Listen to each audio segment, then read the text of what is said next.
Hi everybody, welcome back to my channel. Today we're making hanger steak crostini with chimichurri. For the chimichurri we need a half cup parsley, 2 deseeded serrano chilies, 4 cloves of garlic, 2 tablespoons of red wine vinegar, 1.5 teaspoons kosher salt, 1 teaspoon of freshly ground black pepper, and a half teaspoon of dried oregano. We're going to start the motor running on our blender and then slowly drizzle in a half cup of extra virgin olive oil. We want some chunks in this, we don't want it super smooth. Then we're going to remove most of this, reserving about 1/4 cup for marinade. Now I have 1.5 pound hanger steak here. My butcher has removed the silver skin and excess fat, but we still need to remove this large tendon in the middle.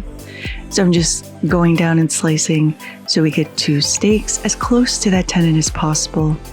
Then taking my knife and just running it underneath right against that meat. We want to reserve as much of that meat as possible. I originally had a different video intended for this week, but I realized it was Labor Day weekend, so I thought we had to do some sort of grilling action, even though I'm going to do this in a cast iron pan. Once that tendon is removed, we're going to season both sides with salt and pepper, open up a Ziploc bag, rolling down the edges to help keep that bag open, popping in our hanger steaks, and then adding in that reserved chimichurri, pressing out as much air as possible, sealing this tightly shut, giving this a little massage, and we're going to let this rest in the fridge overnight. Now it's the next day, and 30 minutes before I'm ready to cook, I pull this out to bring this to room temperature. We need to slice up a little baguette here for our crostini, drizzle with some olive oil. I have a cast iron on high heat. I'm just going to simply toast this in the cast iron, but I'm going to put a little weight on this. Flipping these over, and once they're toasted, take those out and put them on a cooling rack.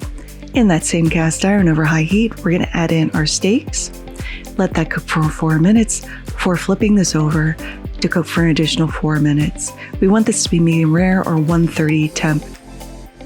We're going to temp this and let that rest for 10 minutes. And after 10 minutes, we're going to just portion this into chunks that are going to fit on our bread. And you can see this is perfectly cooked.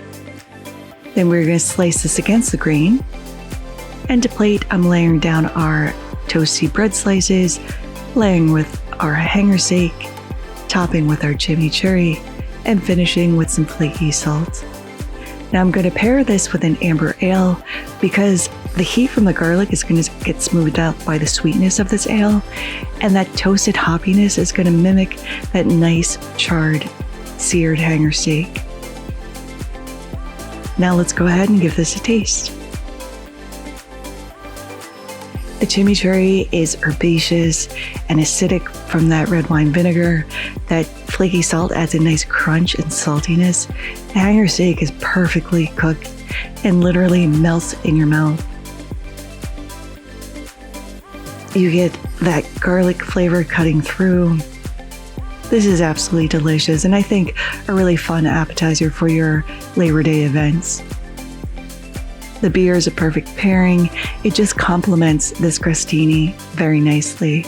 But there it is, hanger steak crostini with chimichurri. I really do hope you all try to make this. Thank you so much for watching. If you liked this video, give it a like.